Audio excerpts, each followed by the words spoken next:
A very good morning, students. Welcome to Shivaji Group of Institution online classes. So, students, in my previous lecture, I have explained you Geography 10 chapter Antarctica for class 7, and today I want to discuss the case study cocoa cultivation in Ghana, which is related to your unit test 4th syllabus. Okay, so let us start the chapter. So firstly, I want to discuss the introduction कि why cocoa cultivation in Ghana is so much superior. ठीक है, कि जो cocoa cultivation है उसका घाना में बहुत ज्यादा प्रोड्यूसिंग होती है। ठीक है, तो हम बात करते हैं इंट्रोडक्शन। जैसा कि आप जानते हैं कि cocoa is an important cash crop of the equatorial region. तो बच्चों, ये जो कोको है ये हमारी इक्वेटोरियल रीजन की कैश क्रॉप है। तो कैश क्रॉप, जैसा कि मैंने आपको बताया था कि cash crop are those crop who are produce for money. ठीक है, तो कैश क्रॉप वो क्रॉप होती है जिनको कि हम मनी पर्पस के लिए प्रोड्यूस करते हैं। ठीक है, cocoa grows well with in the equatorial region. The main producing regions are in countries bordering the Gulf of Guinea in western Africa, South East Asia, eastern Brazil and Caribbean mainland. ठीक है, तो cocoa के अगर main countries की हम regions की बात करें तो वो हमारे East Asia, eastern Brazil, Caribbean mainland है। ठीक है, today most of the world supply of cocoa comes from Ghana, Ivory Coast, Nigeria, Brazil, Mexico, Indonesia, Venezuela and West Indies. तो आज की डेट में कोको का जो है कल्टीवेशन सबसे ज्यादा कहाँ पे है? सब फर्स्ट जो है प्रोड्यूसिंग एरियाज है वो एवरी कोस्ट है और सेकंड है हमारा घाना। ठीक है, now cocoa cultivation in Ghana. In Ghana cocoa was introduce about 90 years ago. तो घाना में कोको का जो कल्टीवेशन है वो 90 ईयर्स एगो से है। Today Ghana is an important producer of cocoa in the world. तो आज घाना कोको का इम्पोर्टेंट प्रोड्यूसर है। ओके,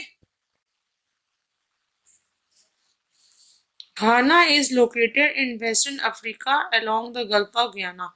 तो घाना हमारा वेस्टर्न अफ्रीका में लोकेटेड है along the Gulf of Guinea. Ghana is the largest producer of cocoa in the world.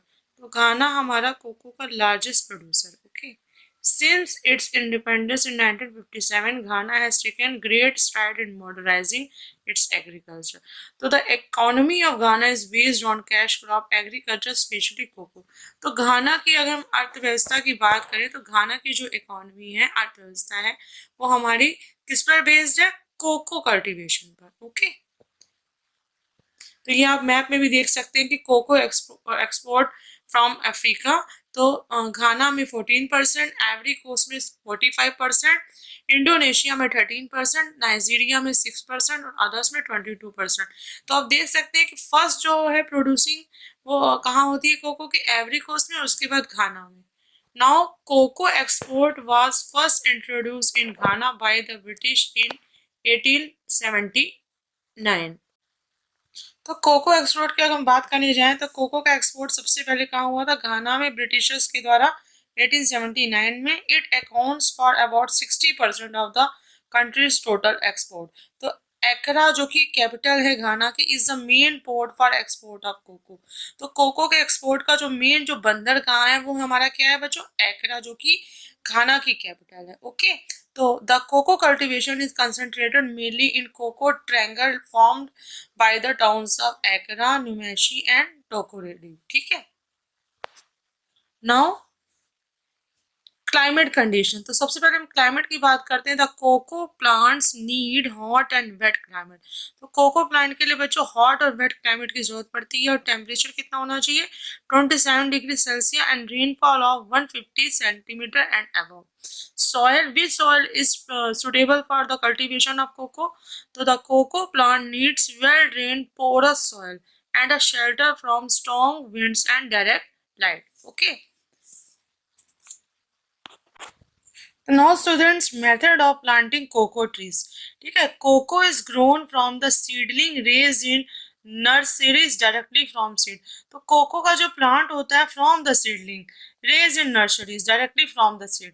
मतलब ये जो सीडलिंग्स होते हैं उसके व्हेन द सीडलिंग ग्रो, मतलब कोको के जो बीज होते हैं वो जब when the seedling grow to high to about 5 centimetre.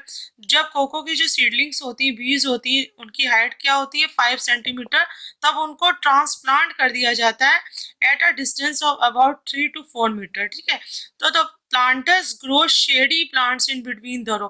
तो प्लांटर्स इन प्लांट्स को रो में ग्रो करते हैं। ठीक है, जिससे कि cocoa plant from winds and direct rays from the sun, जिससे कि कोको प्लांट को प्रोटेक्ट किया जा सके विंड से और सूर्य की किरणों से। ठीक है, अब हम बात करते हैं कि कोको की हार्वेस्टिंग कैसे होती है। So student, the chief cocoa crop is harvested from September to January. तो जो मेन जो कोको की क्रॉप होती है वो सितंबर से जनवरी के बीच में हार्वेस्ट की जाती है। तो इसकी हार्वेस्टिंग कब की जाती है? Begins in the morning. Okay, the ripened pods are picked carefully by hand. Ripened मतलब जो पके हुए इसकी जो कलियां होती हैं उनको केयरफुली हाथों से उठा लिया जाता है, और जो पिकर्स होते हैं जो पोर्ट्स को उठाते हैं उनको कहते हैं टम बेरेडर्स। ओके, तो the pickers who pick the ripened pods by hand, they are called thumb bearers. Okay, so the pods are split open carefully with the help of a sharp knife called machete. ठीक है, तो इन ports को फैला दिया जाता है बहुत ही carefully with the help of sharp knife, एक बहुत ही तेज चाकू से, जिसको हम लोग क्या कहते हैं? मैक्टी बोलते हैं। ठीक है, each pod contain 3 to 4 small seeds. तो हर एक पॉड में 30 से 40 हमारी स्मॉल सीड्स होती हैं। Okay, the sticky pulp is taken out and placed in heaps on the ground usually covered with banana leaves. तो ये जो स्टिकी पल्प होती हैं इसको ले लिया जाता है और उसको placed in heaps on the ground, ground में इसको हीप्स किया जाता है जो कि कवर्ड रहती है बनाना ट्रीज से। Okay, the cocoa harvesting needs manual labour. तो कोको हार्वेस्टिंग में मैनुअल लेबर की बहुत जरूरत पड़ती है। So for no machinery has been develop the harvest the pods और to help in processing it. अब हम बात करते हैं फर्मेंटेशन। तो the cocoa beans still covered with pulp are heaped on ground. तो जो कोको के जो बीन्स होते हैं आप इस पिक्चर में देख सकते हैं, ये देखिए ये कोको फ्लावर्स है, कलेक्शन ऑफ कोको पोट्स, ये कोको पोट्स का कलेक्शन देखिए किया जा रहा है। ठीक है, और ये हमारा क्या है? कोको फ्रूट एंड पल्प है। ओके, तो सबसे पहले हम इसकी बात करते हैं the cocoa beans still covered with pulp. तो जो कोको के जो बीन्स होते हैं वो किससे कवर्ड रहते हैं? पल्प से कवर्ड रहते हैं। ठीक है, आर हीप्ड ऑन ग्राउंड, उनको ग्राउंड में क्या किया जाता है? हीप किया जाता है, और कवर्ड किससे रहते हैं? लार्ज बनाना लीव से। ये देखिए आप इसकी लीव्स देख सकते हैं कि कैसी होती है? बनाना लीव्स होती है। Okay, the beans must not be wash before fermentation. तो बीन्स को फर्मेंटेशन से पहले वॉश नहीं किया जाता। तो फर्मेंटेशन एक ऐसी प्रोसेस होती है, एक केमिकल प्रोसेस होती है जिसमें क्या होता है कि पल्प मतलब गूदे से क्या निकाला जाता है? लिक्विड निकाला जाता है। ओके, तो the fermentation is due to bring above changes inside the bean which leads to chocolate flavor। तो ये फर्मेंटेशन को इज डन टू ब्रिंग, मतलब इस फर्मेंटेशन से क्या होता है? ये जो बीन होती है वो चेंजेस हो जाती है चॉकलेट फ्लेवर में। मतलब जो कोको के जो बीन्स होते हैं जो कि किससे कवर्ड रहते हैं? पल्प से कवर्ड रहते हैं, तो वो फर्मेंटेशन के प्रोसेस के बाद क्या हो जाते हैं? ये जो कोको के जो पल्प बीन्स हैं वो किसमें कन्वर्ट हो जाते हैं? चॉकलेट फ्लेवर में। Okay, the high temperature of the fermenting beans does not allow the beans to germinate, it gives the beans the chocolate flavor। तो ये क्या करता है? बीन्स को चॉकलेट फ्लेवर देता है and changes the interior to chocolate brown. ठीक है, तो जिससे कि चॉकलेट किसमें हो जाता है? ब्राउन कलर में हो जाता है। It takes about 3 to 8 days for beans to ferment. मतलब 3 से 8 days लगते हैं बीन्स को फर्मेंट होने में। Okay, after fermentation the beans are thoroughly dried in the sun. Fermentation के बाद बीन्स को क्या कर दिया जाता है? सूरज की रोशनी में सुखाया जाता है। Cocoa beans must be protected from insects and pest. Cocoa beans को इंसेक्ट्स मतलब कीड़ों से और पेस्टिसाइड से दूर रखा जाता है। When the beans are dry, एक बार जब बीन्स सूख जाते हैं, they are put into bags, उनको बैग में भर लिया जाता है और मार्केट में भेज दिया जाता है। Okay, there they are graded, sealed and sold, mostly they are exported to other countries. तो ये क्या था? ये हमारा कोको हार्वेस्टिंग का प्रोसेस था।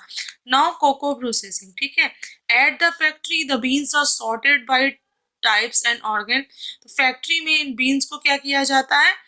सॉर्ट किया जाता है डिफरेंट टाइप्स में। Okay, then they are roasted, उसके बाद उनको रोस्ट किया जाता है to dark brown as required, मतलब जब तक कि उनका कलर क्या हो जाए? डार्क ब्राउन ना हो जाए। Okay, as they roast they give a rich aroma, और जब एक बार रोस्ट हो जाते हैं तब उनको दिया जाता है, रिच अरोमा दिया जाता है। The roasted beans are cracked, जो रोस्टेड बीन्स होते हैं उनको क्रैक कर दिया जाता है। And the shell is remove, और उसकी शेल को क्या कर दिया जाता है, रिमूव कर दिया जाता है। ओके, द कोको निप्स और pulp of the bean is crushed between grinding stones और heavy steel disc. Cocoa pulp को, जो बीन के जो पल्प होते हैं उसको क्रश कर लिया जाता है।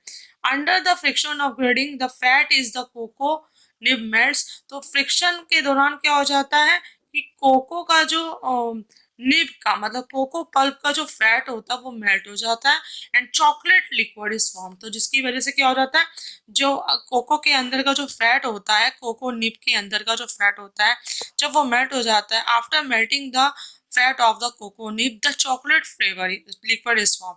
चॉकलेट लिक्विड फॉर्म हो जाता है। Chocolate liquid is the base for chocolate and cocoa product. तो आप जानते हो कि जो चॉकलेट लिक्विड होता है वही हमारा चॉकलेट और कोको प्रोडक्ट्स का मेन बेस होता है। ओके, नेक्स्ट है यूजेस। तो द फैट, जो फैट होता है जिसको हम लोग कोको बटर कहते हैं, makes up about 45% of the cocoa beans. तो वो किससे बनता है, कोको बीन से बनता है। This butter is use for various products such as cosmetics and healing creams for burns and scars. तो ये जो कोको बटर होता है जिसको फैट कहते हैं, इसका बहुत ही यूज होता है, जैसे कॉस्मेटिक्स में या जलने की क्रीम में यूज किया जाता है। The cocoa butter can be stored for years without oxidizing. Cocoa butter is mixed with chocolate liquid to form basic ingredients for chocolate. तो ये जो कोको बटर को मिक्स किया जाता है चॉकलेट लिक्विड के साथ फॉर्म करने के लिए जो बेसिक इंग्रेडिएंट्स पड़ते हैं चॉकलेट में, ठीक है। Sweetness and other flavouring substances are added to chocolate liquid before baking. तो आप देखते हैं कि केक को बेक करने से पहले क्या किया जाता है, उसमें फ्लेवरिंग सब्सटेंस भी मिक्स किए जाते हैं। Chocolate is also use for many products. तो चॉकलेट का बहुत से प्रोडक्ट्स में यूज होता है, जैसे कि आइसक्रीम्स, केक्स, पेस्ट्रीज में। इन Holmes chocolate powder is use for making biscuits, cakes and sausage. लेकिन कुछ प्रॉब्लम्स भी होती हैं कोको कल्टीवेशन, जैसा कि आप जान लो कि घाना में बहुत ज्यादा है, लेकिन farmers are facing some problems. Okay, तो cocoa production has declined in Ghana. लेकिन अब क्या हो गया कि कोको का जो प्रोडक्शन है घाना में गिरता जा रहा है। तो there are so many reasons due to following problems. First है the cocoa yield has reduce from the old cocoa trees. There is poor management of cocoa cultivation, मतलब कोको कल्टीवेशन का बहुत ही पुअर मैनेजमेंट है गाना में। Diseases इन cocoa trees cut down production. तो cocoa के पेड़ में क्या हो जाता है, बीमारियां लग जाने से पेड़ों को काट दिया जाता है। Now West African Cocoa Research Institute is trying to treat the diseased trees by spraying insecticide. लेकिन अब जो West African Cocoa Research Institute है वो कोशिश कर रहा है कि ये बीमार पेड़ों का क्या किया जाए, ट्रीटमेंट के लिए इंसेक्टिसाइड्स को स्प्रे किया जाए। Okay, high yielding varieties have been developed, मतलब अच्छी किस्म के बीजों का प्रयोग किया जा रहा है। The bioproducts are being used to produce animal feed, jelly, soaps, and cosmetics. The Cocoa Research Institute has established research facilities and started courses for training and conducting research to improve the cultivation techniques. ये जो cocoa Research Institute है उसको establish किया गया है। The Ghana Cocoa Board has been set up, Ghana Cocoa Board को set up किया गया है। द टेकोरेडी फैक्ट्री को भी सेटअप किया गया है एंड द टैमा फैक्ट्री को भी स्टार्ट किया गया। ओके, हम बात करते हैं कोको एक्सपोर्ट, मतलब कोको का निर्यात। ठीक है, cocoa is the major foreign exchange earner for Ghana. तो कोको जो है मेजर फॉरेन एक्सचेंज है घाना के लिए, तो इसीलिए इसको घाना का क्या कहा जाता है, ब्लैक गोल्ड कहा जाता है। ठीक है, which is called the Ghana's black gold. तो cocoa is called Ghana's black gold because the economy of the Ghana is totally based on the cocoa production. Okay, Ghana's biggest customer of cocoa is the USA. तो घाना का जो biggest customer है cocoa का वो है USA, Germany और Netherland. Netherland second list में और UK is the third largest importer of cocoa. Okay, other countries importing cocoa, दूसरे जो कंट्रीज कोको का इंपोर्ट करते हैं वो है हमारे Germany, France, Spain, Switzerland and Belgium. The great part of the cocoa crop is exported from Takoradi and Tema. जो ग्रेटर पार्ट है कोको क्रॉप का वो कहाँ से एक्सपोर्ट किया जाता है, टेकोरेडी से और टैमा से, ठीक है। Both the ports have modern harbour facility. तो cocoa is the most important cash crop of Ghana. तो ये पूरी केस स्टडी को देखने से आपको पता चलता है कि जो कोको है वो घाना की मोस्ट इंपॉर्टेंट कैश क्रॉप है। It brings in lot of foreign exchange and provides employment to more than 500,000 people. तो ये इससे क्या होता है कि फॉरेन एक्सचेंज को भी बढ़ावा मिलता है और ये प्रोवाइड करता है बहुत से लोगों को रोजगार। ओके, तो after studying the case study what you know कि घाना की जो मेन इकोनॉमी है किस पर बेस्ड है, हमारे कल्टीवेशन ऑफ कोको पे। ओके, तो कोको जो है हमारा क्या है, Ghana is the largest producer of cocoa in the world. ठीक है, तो कोको की हार्वेस्टिंग भी मैंने आपको बता दिया, fermentation, then cocoa processing, uses, problems and cocoa export. Okay, तो in conclusion I want to say that cocoa is the most important cash crop of Ghana. It brings in lot of foreign exchange and provides employment to more than 500,000 people. So students, that's all for today. Thank you for attending the class.